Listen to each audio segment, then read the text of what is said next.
Thank you to both of our speakers, and David, I can, having done my doctorate in Europe, I can testify to the life-changing aspects of that experience. So we are throwing it open to questions now. I don't believe we have a roaming mic, so could you stand up? But we do have a roaming mic. Excellent. Indicate that you would like to ask a question. Could you please identify yourself and then ask either David Stonner or Donald Dingwell the question that you have. Thank you.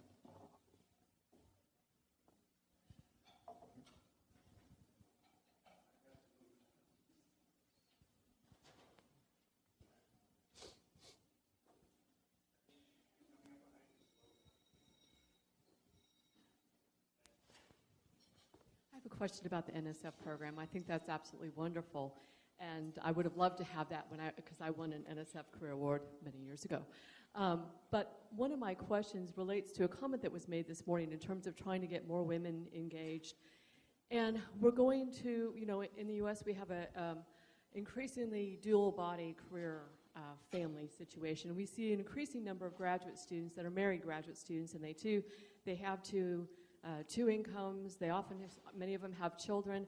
I have an NSF graduate fellow in my research group who has 3 children, and 6 months, she would love to have an international experience. 6 months isn't going to happen. That was also the case for me as an NSF career awardee. I was fortunate. I got to spend a month in Australia supported by AAAS. Wonderful experience, and it built a lasting collaboration. We've had many publications together. It was a great experience. Is there any way to shorten that time frame? That's an excellent question, and it brings me back to another notion. First of all, the answer is it doesn't have to be consecutive months, so it can be done in blocks. And I think that in the real world, practical considerations would overweigh the framework. But I would also point out that somebody had indicated to me that frequently, professors are loath to let their graduate students go off for extended periods of time, 6 months or a year, to work in someone else's lab. But I think that having short experiences, several weeks, a month, 2 months during the summer, can also be a very positive experience if done in the right way. I mean, it can't be having a U.S. experience in another country. It has to be having, that country's experience as it exists. And when I heard this morning the efforts that are being undertaken in Washington to acculturate the students before they leave, I think that's a very important part of making sure that they have a real international experience rather than just a U.S. experience in another country. And so the short answer is yes. I think that we can find some opportunities for flexibility, and also that even relatively short, that is less than 6 months, less than 3 months exposures can be very beneficial, I think, if they're done the right way.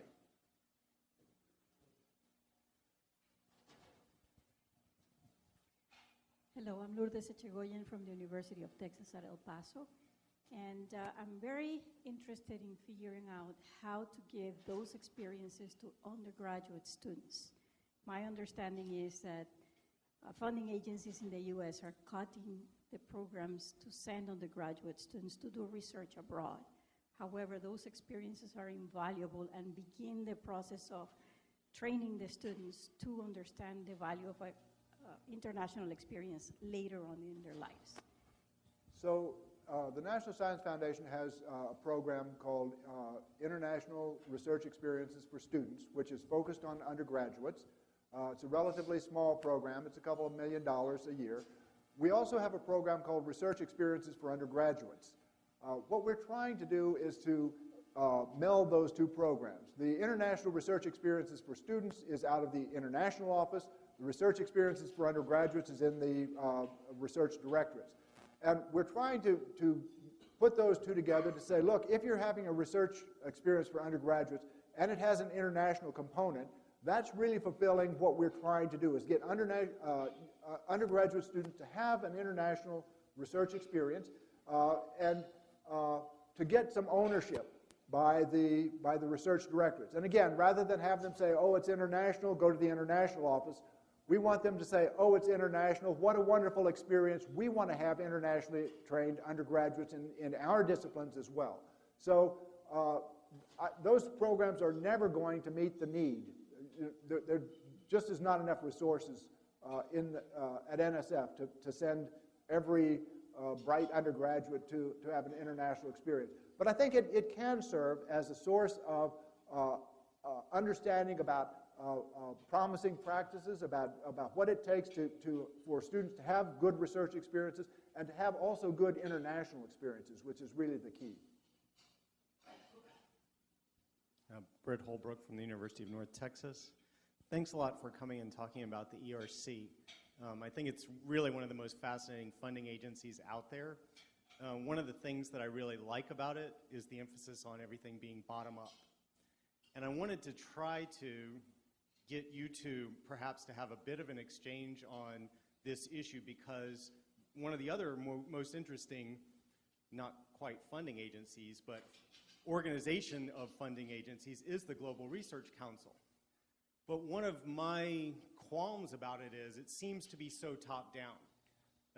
I know that I and several other people who do research on funding agencies would have liked to go to the Global Research Council meeting, and it sort of seemed like a closed shop. And so I wonder if maybe the two of you could sort of talk about, say, the advantages of bottom-up versus top-down organizations with respect to funding science. Well, I think perhaps the first thing to say is, although individuals may have extreme views, I may have them myself, realistically speaking, we're going to be in a world which is a mix of bottom-up and top-down for forever, I think. For publicly funded research, where governments believe that they know what's coming and what we have to get ready for, or they've been told by groups of experts, they are going to put money into thematic research, and that will be distributed as top-down. The good news is, apparently, at least on the European continent now, they've all accepted that bottom-up is an indispensable component of it as well. And this, in the beginning, may have simply been a relenting to the pressure of the community without really understanding it. But I'm trying to make them understand why it's essential as well. And I use the phrase preparing for the unexpected in order to describe the necessity of bottom-up research, in the sense that the culture or the political process may not expect or anticipate everything which is coming down the road. They know that. We all know that. We're humans, and we know that we can't predict the future. And so giving the latitude to a swarm of individual scientists out there to sort of troubleshoot what they think is most interesting is just a way of guaranteeing that we have a cohort of intellectual, it's culture, it's a cohort of competence in all the conceivable fields of learning, so that we're ready to catch what's coming at us, what we don't see coming at us. So I think this is slowly seeping into the logic of the European Commission, that a mix of bottom-up and top-down is not a luxury, it's the essence of the whole thing. Now, organizationally, in terms of science administration, of course, bottom-up will always be very, very lean.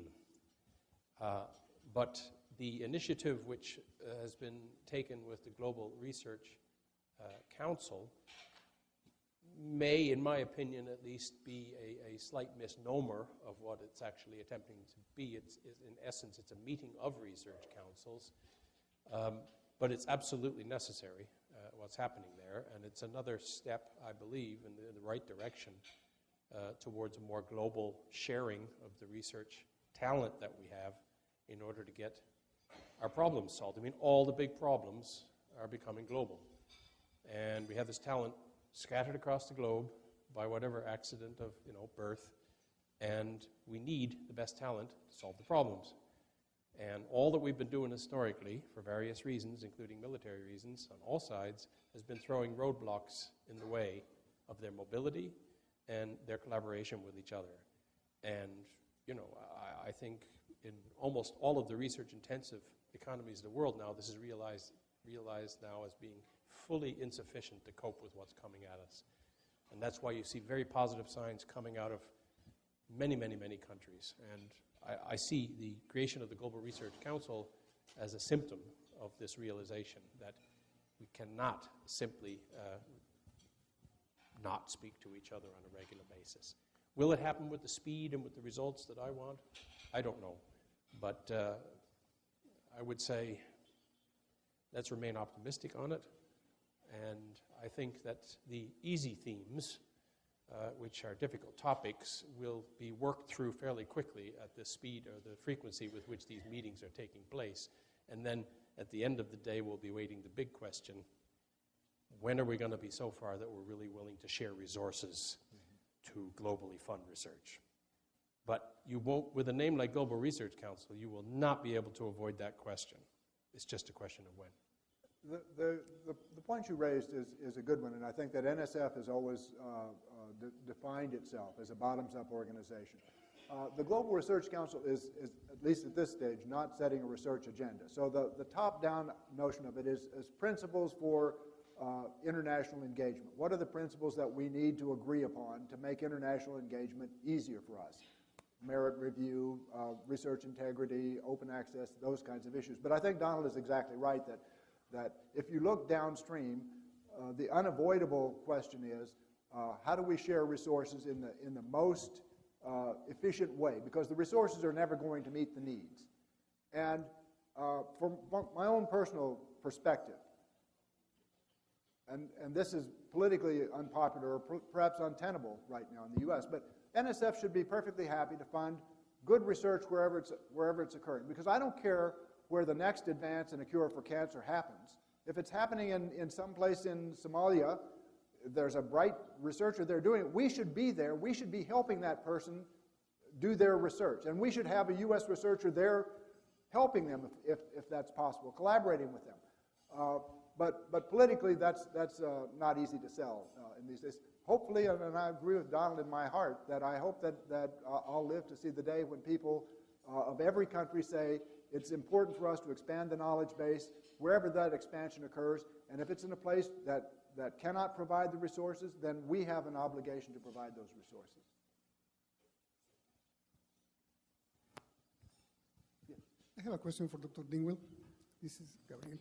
My name is Gabriel Carranza. I work for the University of North Texas. One of our efforts to globalize the research agenda has been to organize what we call global discovery workshops. We bring scientists from different parts of the world to discuss, to get to know each other, to talk about specific topics. One of the results of that, of course, that we seek is a collaboration in research. Sadly, as always happens, we build a lot of expectatives. People get very interested, but sometimes the funding component for follow-up is very difficult to get.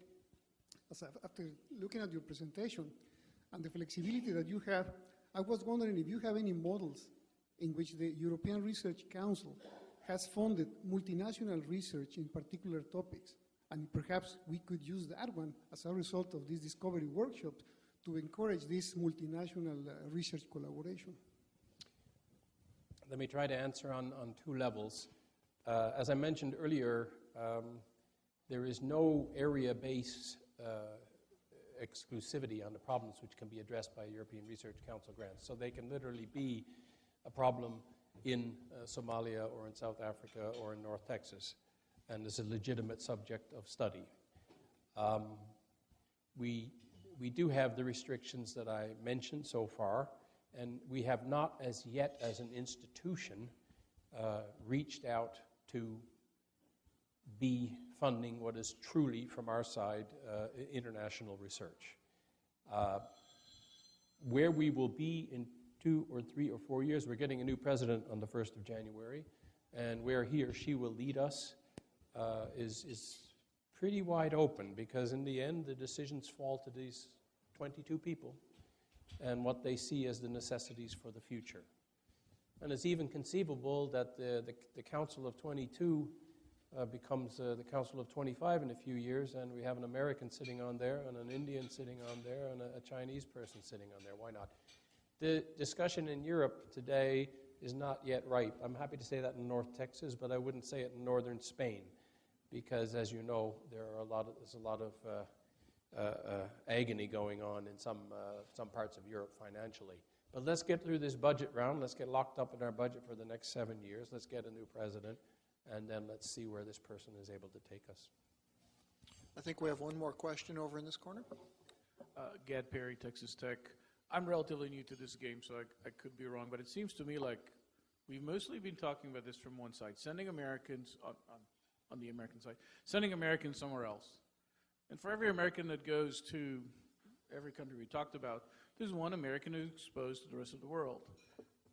On the other hand, if we bring some of these people here, a lot more Americans are exposed to an international perspective.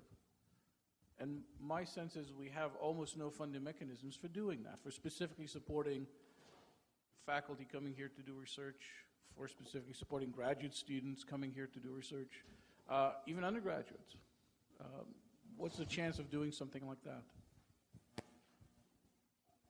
From an NSF funding perspective, the chances are not great. We have taken the position that since World War II, the U.S. has been a huge magnet for talent from around the world. That is, look around any campus and you will see large numbers of, not any campus, but most campuses, you will see large numbers of people from around the world coming because of the reputation of the U.S. university system. And so, to a large extent, and perhaps not as great of an extent as we would like, but that issue has been addressed because of the quality of research and the quality of education that we represent. The other direction has been harder because we were left unscathed after World War II, but many countries around the world, particularly those very productive research countries, were left in ruins. And so we attracted a lot of talent, and I think we took from that wow, they're coming over here because they want to work with us smart Americans, rather than taking from it they're coming here because they have no labs at home. As the rest of the world has rebuilt and gotten back on track, their labs are equal to or better than what you find in the U.S. And so having U.S.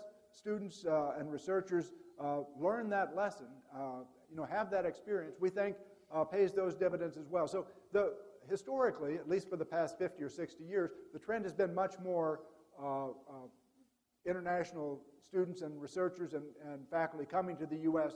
than the reverse. And so what we're doing at NSF is trying to reverse that trend a little bit, make the flow a little bit more two ways. I'm likely the most unpopular person in the room because first I interrupted your lunch and now I've interrupted this wonderful discussion session. Please help me join the speakers today.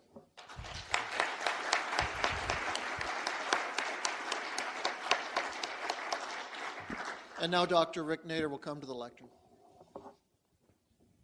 Thank you, Warren. And thank you very much to our distinguished guests and panel, and you're free to go if you'd like to depart the stage. It's up to you.